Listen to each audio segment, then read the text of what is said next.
I was bar mitzvahed with a stolen Torah.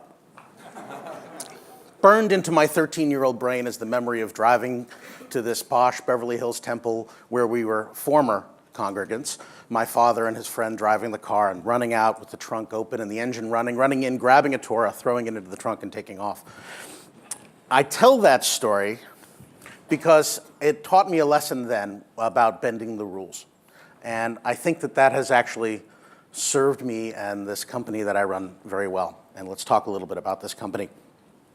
Who are we? Well, we're a collection of absolutely extraordinarily talented engineers, scientists, artists, and designers, but also astrophysicists and molecular gastronomists, chefs, and architects, each of whom are expert in their field, but who love to come together and apply a piece of creativity to work their craft with us. As John mentioned, we've been called the League of Extraordinary Nerds by Fast Company. We've also been called a drinking club with a technology problem. But mostly, I think what we are is storytellers. And I'm going to show you a little bit of the stories that we tell using very authentic means. And let's see if we can't talk about this a little bit. So this is a video that we did for OK Go, a music video. They were looking for someone to build them a machine that they could dance with. And I'll let it sort of speak for itself a little bit.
Thanks.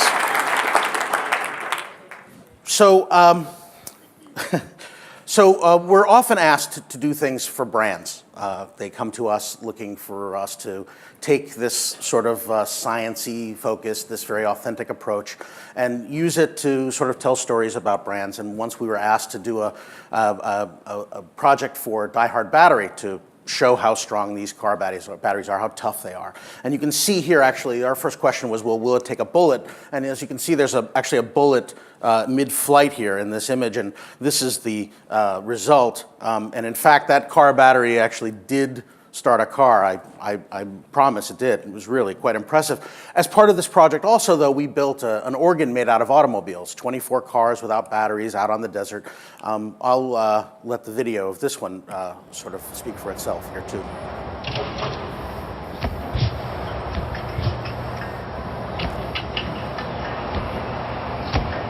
We powered a cube of lights, a double-stack keyboard, 24 cars without batteries, and Gary Newman, all with one die-hard platinum battery.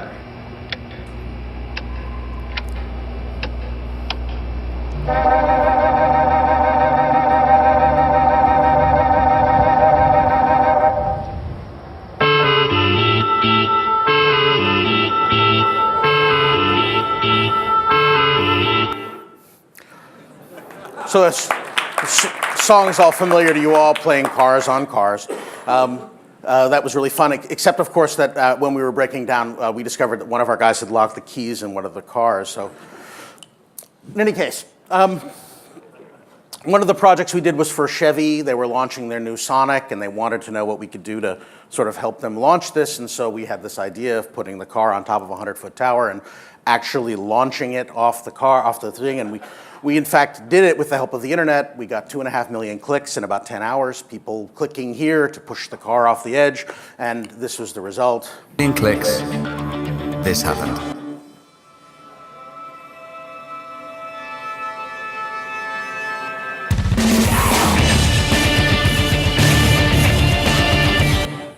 It's quite a challenge to just hit the water and not hit the ground. That was quite an interesting dance. Of course, you know, one of the things I think you'll see as a common thread running through all of our work is that we're really about authenticity. It's about taking real physics and real science and applying them to create something extraordinary. And that's a common through all of our work, and we've done a lot of the sort of machines that we saw in the beginning with the OK Go video. Lots of Rube Goldberg machines, lots of, in the UK, of course, you call them Heath Robinson machines. Complicated machines, overly complex engineering feats that in a chain reaction way perform a sometimes mundane or simple task. There's a few others that we've done. I'll show you a little clip of a piece we did for Google Science Fair. La vie est là, qui vous prend par le bras, oh là là là, c'est magnifique, des jours tout bleus, des baisers lumineux, c'est magnifique, donner son cœur avec un bouquet de fleurs, oh là là là. Mais c'est magnifique et faire un jour un mariage d'amour, c'est magnifique.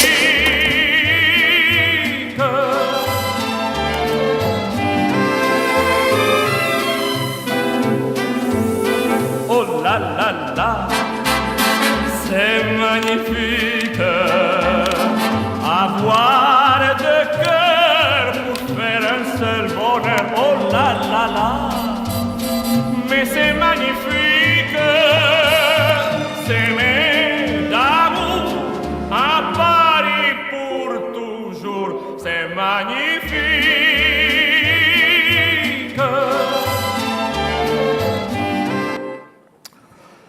So, thank you. We also recently did one for Red Bull, this one called Kluge, in which we built this machine but incorporating their elite athletes. And I'll just be able to show you a little clip of this.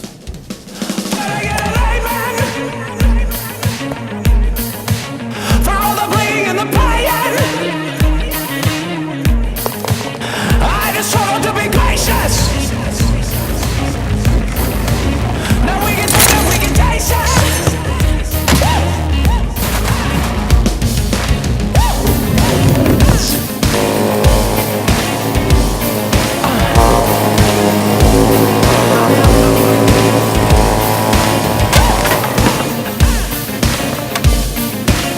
Taste the smoke. Taste the smoke.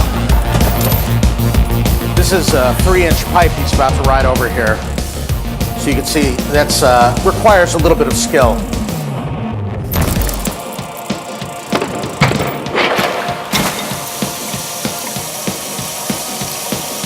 Salt water into distilled water, creating electrical contacts which turn on the vacuum and the lights, and so on.